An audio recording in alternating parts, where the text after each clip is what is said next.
বিকাল 3:30। কালকে আমার বাসায় কি হয়েছে আপনারা অলরেডি জানেন। রাত্র 11:30টার সময়ে 50-60 জন লোক লাঠিসোঁটা নিয়ে এসে দরজা ভাঙার চেষ্টা করেছে। আমাদের মেইন গেটটা, লোয়ার গেটটা ভাঙার চেষ্টা করেছে, তালা ভাঙার চেষ্টা করেছে। সেটা করতে না পেরে তারা লাইট যা আছে সব ভেঙেছে, ইট পাটকেল মেরে গাড়ি ভেঙে ফেলেছে। নিচের কয়েকটা গাড়ি ছিল, বেশ কিছু গাড়ি ক্ষতিগ্রস্ত হয়েছে। তারা ক্যামেরা ভেঙে ফেলেছে। তো কালকে রাত 2:30 পর্যন্ত আমার বাসায় সাংবাদিক ভাইরা ছিলেন। আমি আমার অন্তরের অন্তঃস্থল থেকে যে সাংবাদিক ভাইরা আমার পাশে দাঁড়িয়েছেন, নিউজ করেছেন, ব্রেকিং নিউজ দিয়েছেন, অ্যাটলিস্ট রাত 2:30টার সময় এটা আমাকে মানসিকভাবে শক্তিশালী করেছে। আমি তাদের সকলকে অন্তরের অন্তঃস্থল থেকে ধন্যবাদ জানাতে চাই। আমি একই সঙ্গে এটাও বলতে চাই, বাংলাদেশ কিন্তু একটা যুদ্ধাবস্থার মধ্যে আছে।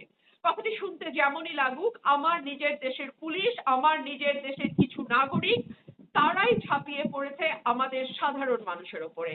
আমি 1971 দেখিনি, আমি পাক হানাদার বাহিনীর তাণ্ডব দেখিনি, আমি রাজাকার আলবদরের নোংরামি দেখিনি, কিন্তু স্বাধীন দেশে স্বাধীন নাগরিক হিসেবে যেই দলটি নিজেকে স্বাধীনতার পক্ষের শক্তি দাবি করে, যেই দলটি দাবি করে বাংলাদেশের স্বাধীনতা রচিত হয়েছে তাদের হাত ধরে, যেই দলটি বাংলাদেশের সংবিধানের প্রণেতা হিসেবে নিজেকে দাবি করে, যেই দলটি আসলে নিজেকে মনে করে বাংলাদেশটা সৃষ্টি করেছে তারা, সেই দল শুধুমাত্র ক্ষমতায় থাকবার জন্যে এবং শুধুমাত্র ক্ষমতায় থাকবার জন্যে নির্বিচারে নিজের দেশের নাগরিককে গুলি করে মেরে ফেলতে, নিজের দেশের ছোট ছোট শিশুদেরকে, প্রায় 34 জন শিশুকে হত্যা করা হয়েছে ইউনিসেফ বলছে।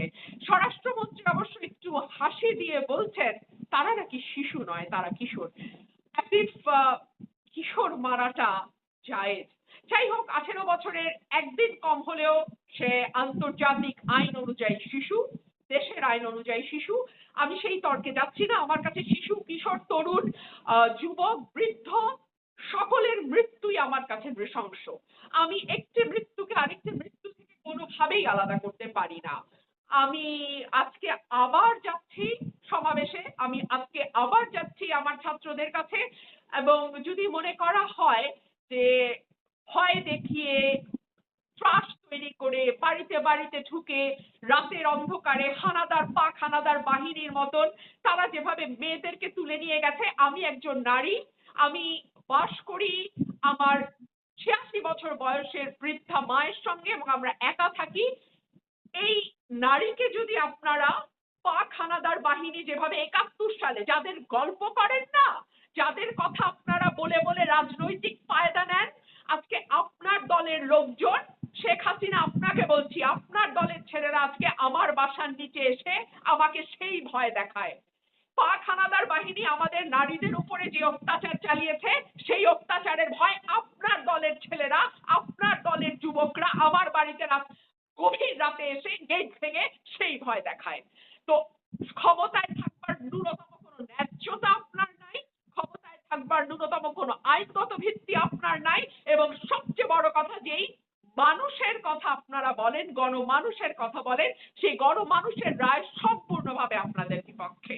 বিভিন্ন জায়গা থেকে খবর আসছে সেনাবাহিনী আমাদের ছাত্রদের পাশে দাঁড়িয়েছে, নির্বিচারে যে জায়গাগুলোতে গুলি চলেছিল, ছাত্রলীগ, যুবলীগ, আওয়ামী লীগের গুন্ডা পান্ডারা যেখানে গুলি চালিয়েছে, নির্বিচারে গুলি চালিয়েছে, তার বহু জায়গায়, বীরপুর ফর এক্সাম্পল, কুমিল্লাতে, যাত্রাবাড়িতেও আমি শুনতে পাচ্ছি কোনো কোনো জায়গায়, চট্টগ্রামে সেনাবাহিনীর সদস্যরা নির্বিচারে গুলির বিপরীতে পাল্টা প্রতিরোধ গড়ে তুলেছে এবং ছাত্রদের পাশে দাঁড়িয়েছে।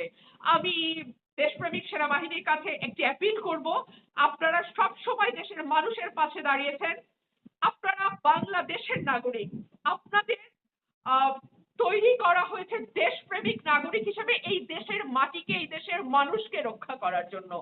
শুধু এটুকুই আপনারা আপনাদের মাথায় রাখবেন। এবং খুব অবাক কাণ্ড যে সাধারণত মানুষ বহিঃশত্রুর আক্রমণে এরকম অসহায় বোধ করে, কিন্তু আজকে আমাদের দেশের একটি দল, আমাদের দেশের কিছু মানুষ জাস্ট ক্ষমতায় থাকার জন্য, জাস্ট ক্ষমতাটাকে মানে এনজয় করবার জন্য নির্বিচারে মানুষ মারছে।